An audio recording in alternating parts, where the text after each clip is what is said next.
Hello everyone, this session is for AP High Court. Uh, 1 వీక్లో exam ఉంది కాబట్టి so very important topics ఖచ్చితంగా ఎగ్జామ్లో వచ్చే ఛాన్సెస్ అయితే ఉంటాయి 100%. సో జాగ్రత్తగా వినండి. First, which high court has the largest jurisdiction in terms of states covered వచ్చి ఏ high court has the largest jurisdictions అనమాట. స్టేట్స్లో వచ్చి ఏదంటే గువాహటి హైకోర్ట్ అనమాట. Next, which article of the Indian constitution says there shall be high court in India. ఏ article అనేది మన ఇండియన్ కాన్స్టిట్యూషన్లో హైకోర్టు ఉండాలని చెప్తుంది. వచ్చి ఏ ఆర్టికల్ అంటే ఆర్టికల్ 214 అనమాట. అలాగే who administers the oath of office to A high court judge. ఎవరంటే గవర్నర్ అనమాట. Who administer the oath of office to A high court judge. Oath ఎవరితో చేయిస్తారంటే గవర్నర్ అనమాట. గవర్నర్ అనేవారు హైకోర్టు యొక్క జడ్జి ఓత్ని చేపిస్తారనమాట. అలాగే which high court has jurisdiction over the union territories of Lakshadweep వచ్చి Kerala high court అనమాట. Which high court has jurisdiction over the union territory of Lakshadweep యొక్క high court అంటే ఇప్పుడు లక్షద్వీప్లో ఏదైనా సంబంధించి హైకోర్టు ఎక్కడుందంటే కేరళ హైకోర్టు అంటే లక్షద్వీప్లో ఏదైనా ప్రాబ్లం వస్తే వాళ్ళు ఏ హైకోర్టుకి అప్రోచ్ అవుతారంటే కేరళ హైకోర్టుకు అనమాట. ఇది మీ కామెంట్ సెక్షన్లో పెట్టండి. Who was the first women chief justice of high court in India. Next, ఇది justice very important. When was the first high court in India established. First high court అనేది ఇండియాలో ఎక్కడ ఎస్టాబ్లిష్ చేశారంటే 1862 కలకత్తా హైకోర్ట్ అనేది మన ఇండియాలో ఫస్ట్ హైకోర్ట్ అనమాట. అలాగే which were the first 3 high courts established in India. First 3 high courts అనేది ఇండియాలో ఎక్కడెక్కడ ఎస్టాబ్లిష్ చేశారంటే కలకత్తా, బొంబాయి అండ్ మద్రాస్ హైకోర్ట్ అనమాట. అర్థమవుతుందా? ఫస్ట్ హైకోర్ట్ అనేది ఇండియాలో ఎక్కడ ఎస్టాబ్లిష్ చేశారంటే కలకత్తా. ఏ ఇయర్ అంటే 1862. How many high courts are there in India as of 2024 సంబంధించి డేటా ప్రకారం ఎన్ని హైకోర్ట్స్ ఉన్నాయంటే 25 హైకోర్ట్స్. ప్రజెంట్ కూడా ఎన్ని ఉన్నాయంటే 25 హైకోర్ట్స్ ఆర్ దేర్ అనమాట. What is the retirement age of a high court judge. High court యొక్క జడ్జికి రిటైర్మెంట్ ఏజ్ వచ్చి ఎంతంటే 62 years is the retirement judge of high court యొక్క హైకోర్టు యొక్క జడ్జి రిటైర్మెంట్ ఏజ్ అనమాట. అలాగే విచ్ ఈస్ ద న్యూయెస్ట్, ఇది ఓల్డ్ది వదిలేయండి. నెక్స్ట్, హైకోర్టు గురించి చూడండి. ఎందుకంటే ఏపీ హైకోర్టు ఎగ్జామ్ కాబట్టి దానికి సంబంధించిన క్వశ్చన్స్ అడిగే ఛాన్సెస్ అయితే ఉంటాయి. ఫస్ట్, హైకోర్టు వచ్చి పార్ట్ 6 అనమాట. మనకి ఆల్రెడీ ఇండియన్ కాన్స్టిట్యూషన్లో 22 పార్ట్స్ అనేవి ఉంటాయి. సో పార్ట్ 6 వచ్చి బిలాంగ్స్ టు హైకోర్ట్. అలాగే హైకోర్టు నుంచి ఏ ఆర్టికల్ నుంచి ఏ ఆర్టికల్ అంటే article 214 to 213 article 214 to article 231 వరకు హైకోర్టు గురించి డిస్కస్ చేస్తుంది. అలాగే మీకు ఇందాకే చెప్పాను, ఫస్ట్ హైకోర్టు అనేది కలకత్తాలో ఎస్టాబ్లిష్ చేశారు 1862.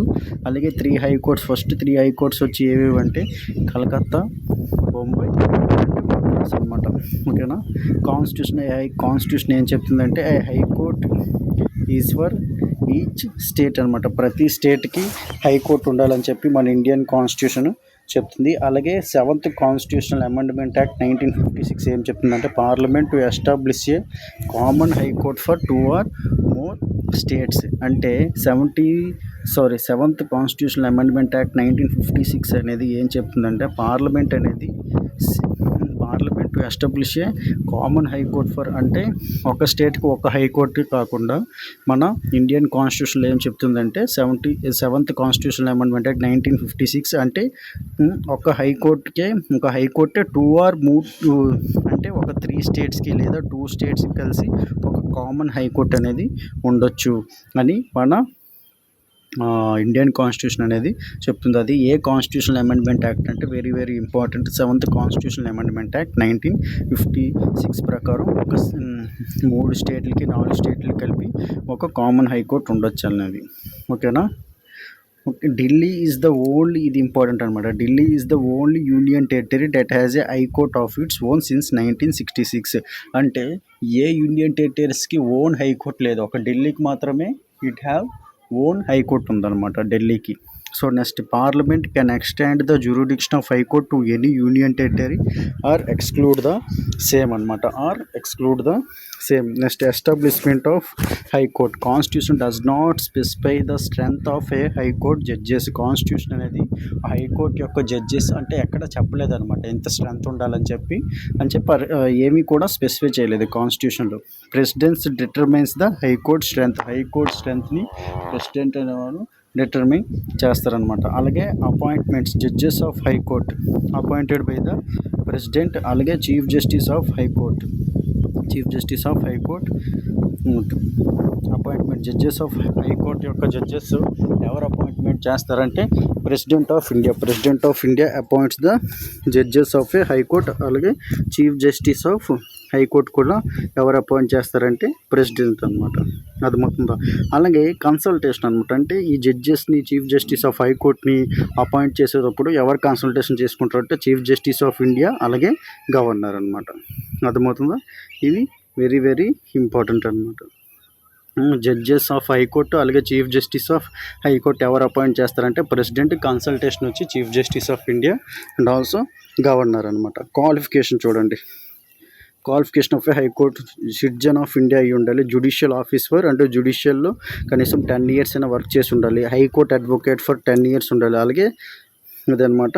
There is no provision for distinguished jurisdiction. Constitution has not prescribed minimum age, అంటే ఎంత ఏజ్ ఉండాలి, ఎంత మినిమం ఏజ్ ఉండాలని చెప్పి కాన్స్టిట్యూషన్ కూడా ఏమీ చెప్పలేదన్నమాట.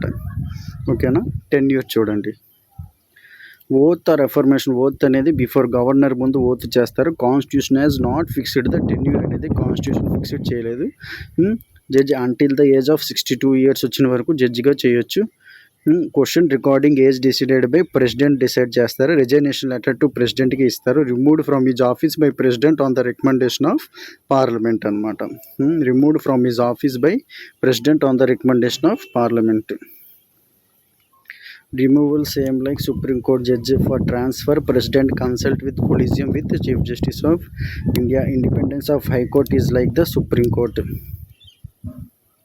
Salaries, allowances, privileges, leave, pension and judges of High Court ఇవన్నీ కూడా ఎవరు డిటర్మైన్ చేస్తారంటే పార్లమెంట్ అనమాట. Salaries, allowances, privileges, leaves and pension of judges of high court ఎవరు డిటర్మైన్ చేస్తారంటే పార్లమెంట్ అనమాట.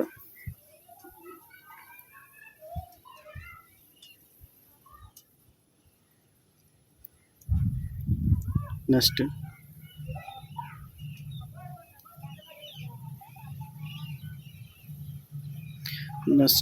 ఇది ఇష్యూ రిట్స్ ఆఫ్ చూద్దాం.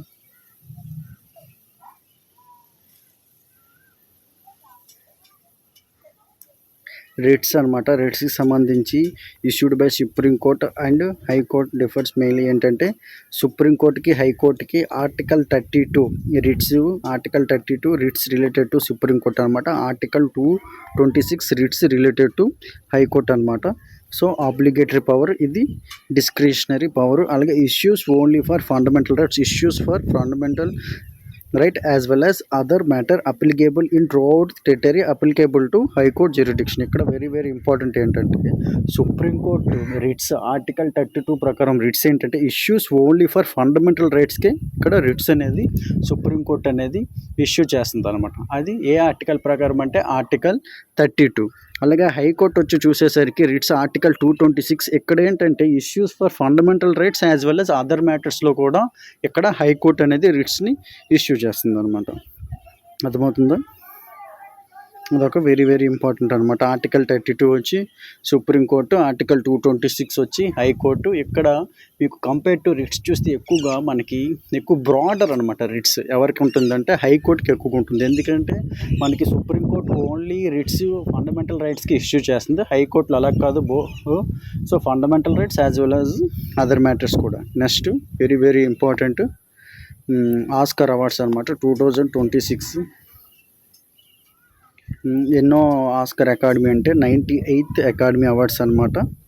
సో వెన్యూ వచ్చి లాస్ ఏంజల్స్. బిగ్గెస్ట్ విన్నర్ ఎక్కువగా ఇదే మూవీకి ఎక్కువగా అవార్డ్స్ వచ్చాయంటే 'వన్ బ్యాటిల్ ఆఫ్టర్ అనదర్'కి ఆల్మోస్ట్ చాలా 6 అవార్డ్స్ వచ్చాయన్నమాట. ఏ మూవీ కంటే 'వన్ బ్యాటిల్ ఆఫ్టర్ అనదర్' అనమాట. అర్థమైందా? మోస్ట్ నామినేషన్స్ ఎక్కువ దేనికి వచ్చిందంటే 'సిన్నర్స్'కి వచ్చిందనమాట. 16 నామినేషన్స్ అనమాట.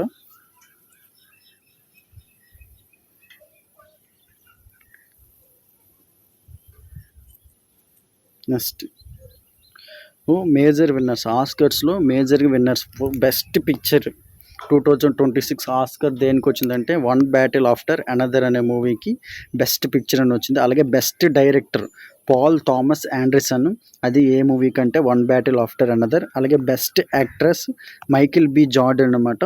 ఏ మూవీ అంటే 'సిన్నర్స్'. అలాగే బెస్ట్ యాక్ట్రెస్ జెస్సీ బక్లేకి వచ్చింది 'హ్యామ్నెట్' అనే మూవీకి. బెస్ట్ సపోర్టింగ్ యాక్టర్ వచ్చి Sean Penn 'One battle after Another'. అలాగే బెస్ట్ సపోర్టింగ్ యాక్ట్రెస్ వచ్చి యామీ మ్యాడిగన్ 'వెపన్స్'కి వచ్చింది. అలాగే బెస్ట్ ఒరిజినల్ స్క్రీన్ ప్లే వచ్చి రైన్ కూగల్ 'సిన్నర్స్'. అలాగే బెస్ట్ అడాప్టెడ్ స్క్రీన్ ప్లే వచ్చి Paul Thomas Anderson 'One battle after Another'. Best animated feature వచ్చి KP pop Demon Hunters. అలాగే బెస్ట్ ఇంటర్నేషనల్ ఫీచర్ వచ్చి సెంటిమెంటల్ వాల్యూ నార్మల్. అలాగే best documentary feature వచ్చి Nobody Against Putin. అలాగే best casting inaugural category వచ్చి 'One battle after Another'. ఇక్కడ మీకు బాగా ఇంపార్టెంట్ వచ్చి ఎక్కువగా ఏంటంటే బెస్ట్ పిక్చర్ వచ్చి ఏదంటే 'One battle after Another'. Best director వచ్చి ఎవరంటే Paul Thomas Anderson 'One battle after Another'. Best actor Oscar ఎవరికి వచ్చిందంటే మైకిల్ బి జార్డన్, ఏ మూవీ కంటే 'సిన్నర్స్'. అలాగే బెస్ట్ యాక్ట్రెస్ వచ్చి జెస్సీ బక్లే 'హ్యామ్నెట్' అనమాట. 'One battle after Another' best picture వచ్చినప్పటికీ ఇద్దరు యాక్టర్స్ కూడా యాక్టర్కి యాక్ట్రెస్ కూడా వేరే వేరే మూవీస్కి వచ్చాయి. ఎవరంటే మైకిల్ బి జార్డన్ 'సిన్నర్స్'కి వచ్చింది. అలాగే బెస్ట్ యాక్ట్రెస్ వచ్చి జెస్సీ బక్లే 'హ్యామ్నెట్'కి వచ్చిందనమాట. నెక్స్ట్ నోబెల్ ప్రైజ్ విన్నర్స్ చూడండి, ఇది కూడా వెరీ ఇంపార్టెంట్, ఎగ్జామ్లో అడిగే ఛాన్సెస్ అయితే ఉన్నాయి. Nobel prize winners first physiology or మెడిసిన్లో విన్నర్స్ వచ్చి ముగ్గురికి వచ్చింది. Mary E Brunkow, Fred Ramsdell, Shimon Sakaguchi అనమాట. ఈ ముగ్గురికి నోబెల్ ప్రైజ్ వచ్చింది ఫిజియాలజీ మెడిసిన్లో. Awarded for the discoveries regarding peripheral immune tolerance related to immune system అనమాట. అంటే ఈ ముగ్గురికి నోబెల్ ప్రైజ్ అనేది మెడిసిన్లో ఏ టాపిక్ మీద వచ్చిందంటే ఇమ్యూన్ సిస్టమ్ పైన వచ్చింది. వచ్చి ఎవరెవరికి వచ్చిందంటే మ్యారీ ఈ బ్రంఖౌ, ఫ్రెడ్ రామ్స్డెల్, సిమోన్ సకాగుచి, ఈ ముగ్గురికి మెడిసిన్లో నోబెల్ ప్రైజ్ వచ్చింది. టాపిక్ వచ్చి ఏంటంటే ఇమ్యూన్ సిస్టమ్ అనమాట. అర్థమవుతుందో? Very very important. నెక్స్ట్ ఫిజిక్స్లో వచ్చి John Clarke, Michel H Devoret, John M Martinis awarded for the discoveries of macroscopic quantum mechanical tunneling and energy quantization in electric circuits అనమాట. ఫిజిక్స్లో వచ్చి నోబెల్ ప్రైజ్ ఎవరెవరికి వచ్చిందంటే John Clarke, అలాగే Michel H Devoret, John M Martinis అనమాట. Awarded for the discoveries of దేనికి వచ్చారంట macroscopic quantum mechanical tunnelling and energy quantization and in electric circuits అనమాట. నెక్స్ట్ కెమిస్ట్రీలో వచ్చి ఎవరెవరికి వచ్చిందంటే Susumu Kitagawa, Richard Robinson, Omar M Yaghi అనమాట. ఏ టాపిక్ అంటే awarded for their contributions to the development of metal organic frame works అనమాట. Metal organic frame వర్క్స్లో వీళ్ళకి కెమిస్ట్రీలో నోబెల్ ప్రైజ్ అనేది వచ్చింది. ఎవరెవరికంటే సుసుము Kitagawa, Richard Robeson, Umar M Yaghi అనమాట. ఓకేనా. మెడిసిన్ ఎక్కువగా ఈ మెడిసిన్లో ఎవరికెవరికి వచ్చిందంటే మ్యారీ ఈ బ్రంఖౌ, ఫ్రెడ్ రామ్స్డెల్, సిమోన్ సకాగుచికి వచ్చిందనమాట. దేని మీద డిస్కవర్ అంటే ఇమ్యూన్ సిస్టమ్ మీద. ఈ ముగ్గురికి 3 మెంబర్స్కి నోబెల్ ప్రైజ్ అనేది వచ్చిందనమాట. నెక్స్ట్ పద్మ అవార్డ్స్ అనమాట. పద్మ అవార్డ్స్ చూడండి. పద్మ అవార్డ్స్ 2026 తెలంగాణకి 7 పద్మశ్రీ అవార్డ్స్ వచ్చింది. చంద్రమౌళి గడ్డం అనమాట, సైన్స్ అండ్ ఇంజనీరింగ్లో వచ్చింది. దీపికా రెడ్డి ఆర్ట్. అలాగే అంటే వీళ్ళంతా తెలంగాణకు చెందిన వాళ్ళు అనమాట, మన తెలుగు వాళ్ళు కాబట్టి కొద్దిగా గుర్తుపెట్టుకోవడానికి ట్రై చేయండి, ఎందుకంటే అడిగే ఛాన్స్ ఉంటాయి. దీపికా రెడ్డి ఆర్ట్లో వచ్చింది. గూడూరు వెంకట్రావు మెడిసిన్, అలాగే Krishnamurthy science and engineering, Kumaraswamy Thangaraju science and engineering, అలాగే పాల్గొండ విజయ ఆనంద్ రెడ్డి మెడిసిన్, అలాగే రామరెడ్డి మామిడి అదర్ అండ్ యానిమల్ హస్బెండరీ అనమాట.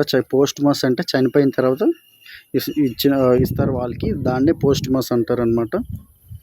Next Padma Vibhushan awardees 2026 Dharmendra art Maharashtra, ఇదంత అవసరం లేదు. KT Thomas public affairs Kerala, N Rajam art Uttar Pradesh, Narayan literature, VS Achuthan public affairs posthumous. Notable Padma Bhushan awardees mention అనమాట.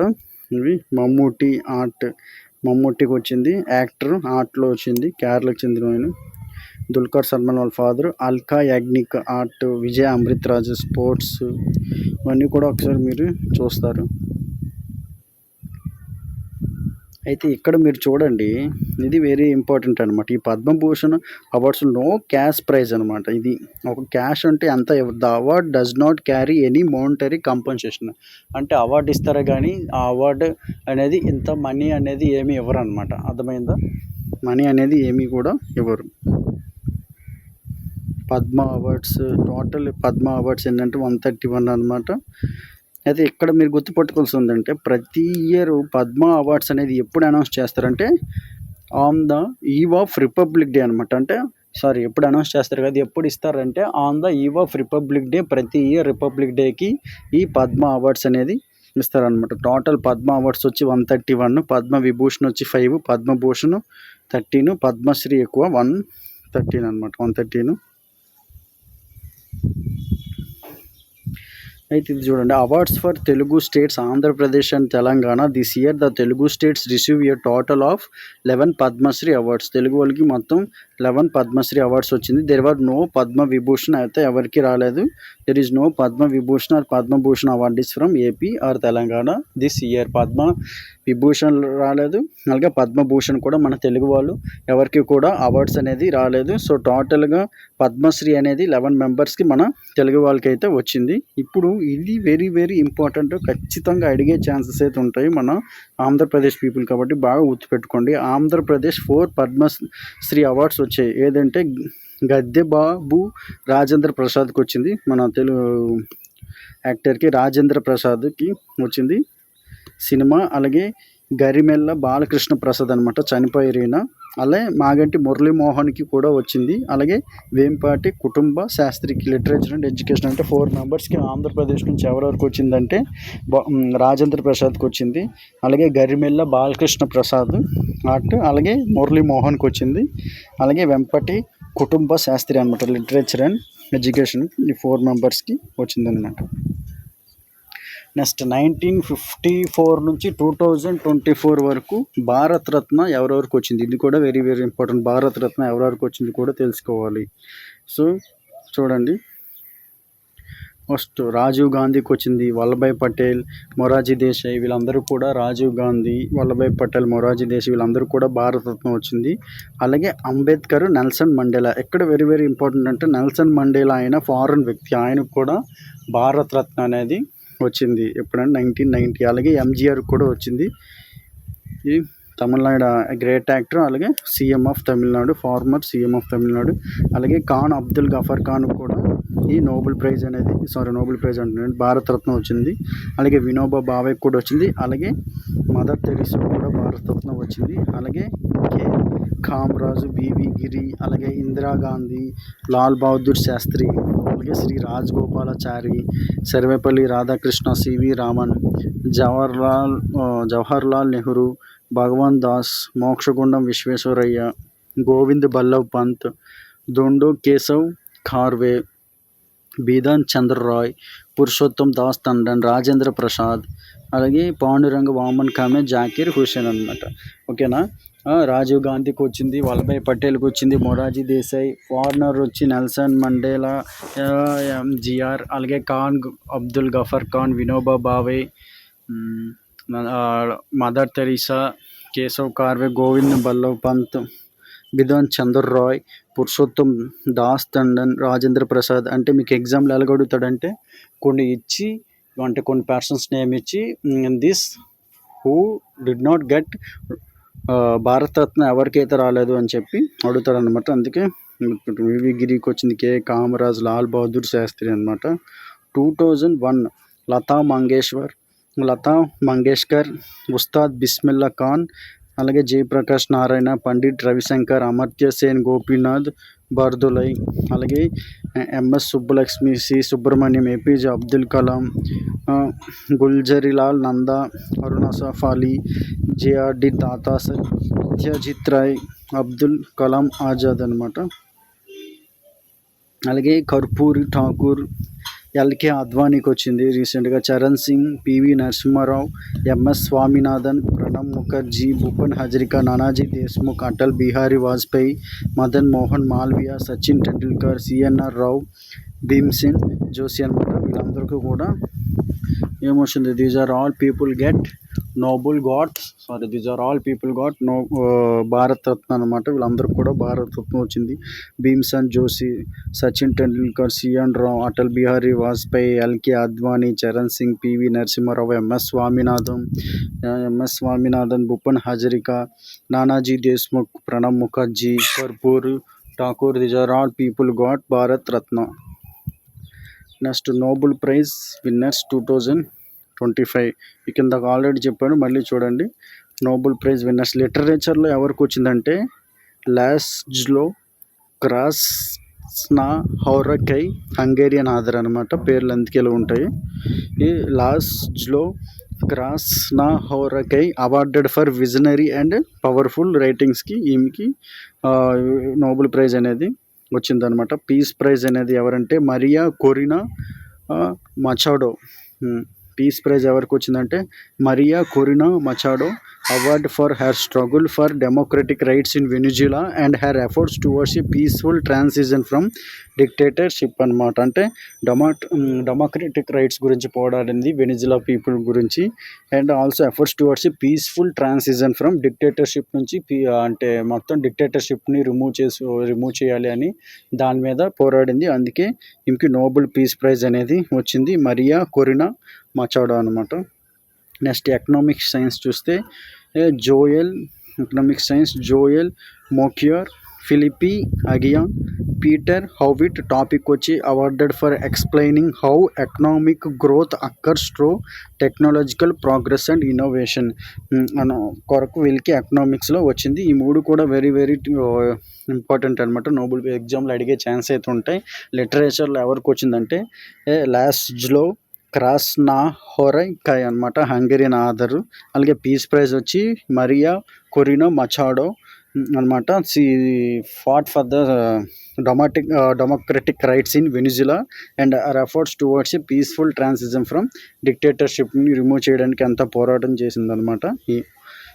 నెక్స్ట్ ఎకనామిక్స్లో ఎవరికి వచ్చిందంటే Joel Mokyr, Philippe Aghion, Peter Howitt అనమాట. వీళ్ళు ముగ్గురికి వచ్చింది. Joel Mokyr, Philippe Aghion and Peter Howitt awarded for explaining అంటే దేనికి వచ్చిందంటే ఎకనామిక్ గ్రోత్ అక్కర్స్, అంటే ఎకనామిక్ గ్రోత్ అనేది ఎలా వస్తుంది టు టెక్నాలజికల్ ప్రోగ్రెస్ అనమాట. టెక్నాలజికల్ ఎక్కువగా డెవలప్ చేసే టెక్నాలజీ అండ్ ఇన్నోవేషన్, అంటే కొత్త కొత్త థాట్స్, ఇన్నోవేషను, ఇవన్నిటి వల్ల మనకి ఎకనామిక్ గ్రోత్ వస్తుందని చెప్పినందుకు వీళ్ళు 3 members got Nobel prize in economics అనమాట. Next current affairs very very important. International summits అనమాట. ఇంటర్నేషనల్ సమ్మిట్స్ ఏవి ఎక్కడ అయ్యాయి ఏంటో సో జాగ్రత్తగా చూడండి. G7 సమ్మిట్ 2025 వచ్చి కెనడాలో అయ్యింది. అలాగే NATO summit 2025 Netherlands. COP30 climate summit వచ్చి కాన్ఫరెన్స్ ఆఫ్ పార్టీస్ బ్రెజిల్లో జరిగింది. G20 సమ్మిట్ వచ్చి సౌత్ ఆఫ్రికాలో జరిగింది. 47th ఏషియన్ సమ్మిట్ వచ్చి Malaysia. Shanghai Cooperation organisation summit వచ్చి చైనా. అలాగే APEC సమ్మిట్ 2025 వచ్చి సౌత్ కొరియా. బిమ్స్టెక్ సమ్మిట్ వచ్చి Bangkok Thailand. Indian ocean rim association summit వచ్చి ఎక్కడంటే శ్రీలంక అనమాట. ఇంటర్నేషనల్ సమ్మిట్స్ బాగా ఇంపార్టెంట్ వచ్చి G7 సమ్మిట్ హెల్డ్ ఇన్ ఎక్కడంటే కెనడా అనమాట. కెనడాలో ఈ G7 సమ్మిట్ అనేది 2025లో జరిగింది. అలాగే నాటో సమ్మిట్ అనేది ఎక్కడ జరిగిందంటే నెదర్లాండ్స్.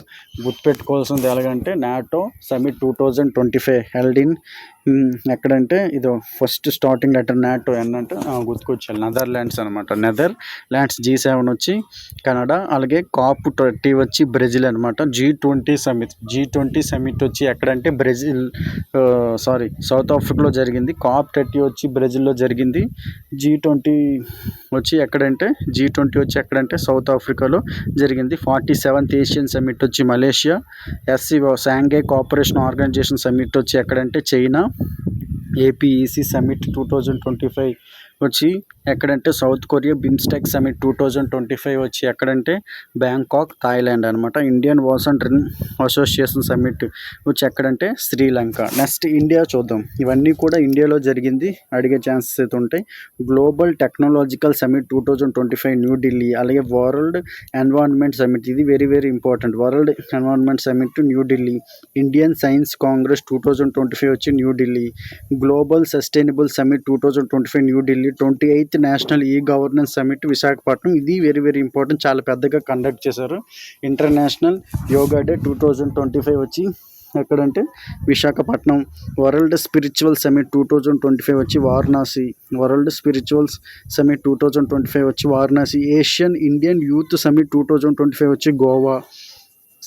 స్త్రీ ఉమెన్ సమిట్ 2025 వచ్చి ఎక్కడంటే హైదరాబాద్ అనమాట. COP30 వచ్చి ఎక్కడంటే ఎక్కడ బ్రెజిల్. G20 వచ్చి సౌత్ ఆఫ్రికా అనమాట. ఓకేనా, వెరీ వెరీ ఈ సమిట్స్ ఖచ్చితంగా ఎక్కడ జరిగాయని అడుగుతాడు. G7 వచ్చి కెనడా. నాటో వచ్చి మీకు స్టార్టింగ్ నెదర్లాండ్స్. COP30 వచ్చి బ్రెజిల్. G20 వచ్చి సౌత్ ఆఫ్రికా. G7 వచ్చి కెనడా అనమాట. ఓకేనా. 47 ASEAN summit Malaysia. Shanghai cooperation వచ్చి China. APEC summit South Korea. BIMSTEC వచ్చి బ్యాంకాక్, థాయిలాండ్ అనమాట. Okay, thank you.